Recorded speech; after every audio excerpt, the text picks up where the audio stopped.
when explaining the Honorable Dr. Khalid Muhammad, the Honorable Dr. Khalid Abdul Muhammad, when explaining about his occasion for assassination by the hands of James Bess.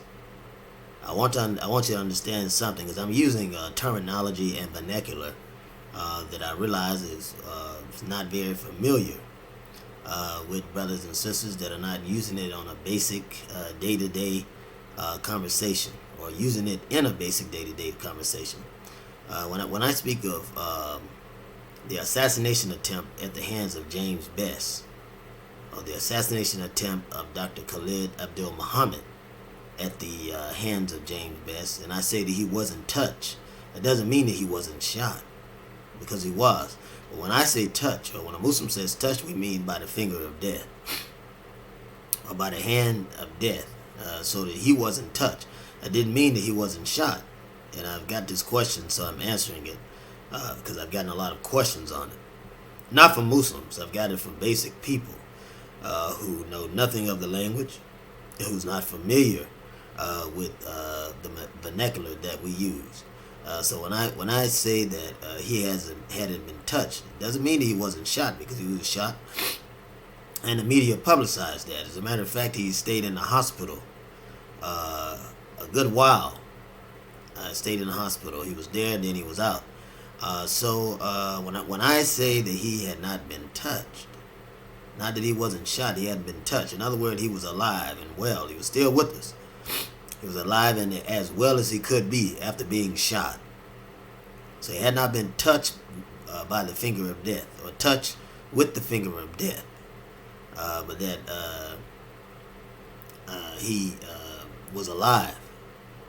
He was alive. So when we say he was not touched, that means that he was alive. He had been shot, but he was alive. So I just thought I'd explain that, because I know that it could be... I'm trying to be careful to watch the language as I put the information out, because I know that if you're not using that vernacular, things that a Muslim would understand, or as you say, a black Muslim would understand, that the Christian may not. The black Christian may not understand what the black Muslim understands. So I thought that I would put that out. And that's very important.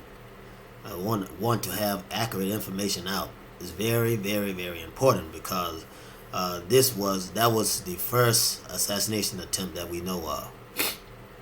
The first assassination attempt that we know of. So it's important that you have accurate information. Also, strangely enough, James Bess is bagging up Malik. He's bagging up Malik in the book of Khalid. And that's very strange. It's very peculiar, because we have two murderers. We have one attempted assassinator and another assassinator. Or you got two murderers. One attempted murder, one for attempted murder, and the other one for murder. Though neither one of them served time. The white man doesn't come to get either one of them, which is very peculiar. I just wanted to say that. This is very peculiar. Very, very, very peculiar, brothers and sisters.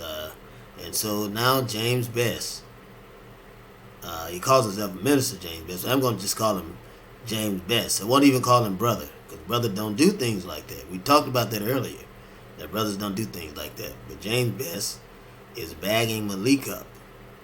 He is bagging Malik up in this book of Khalid that he's putting out. He's bagging them up. And is saying that Malik would know him better than anyone. So there you have it on that. I don't know what to do with it, but you have it.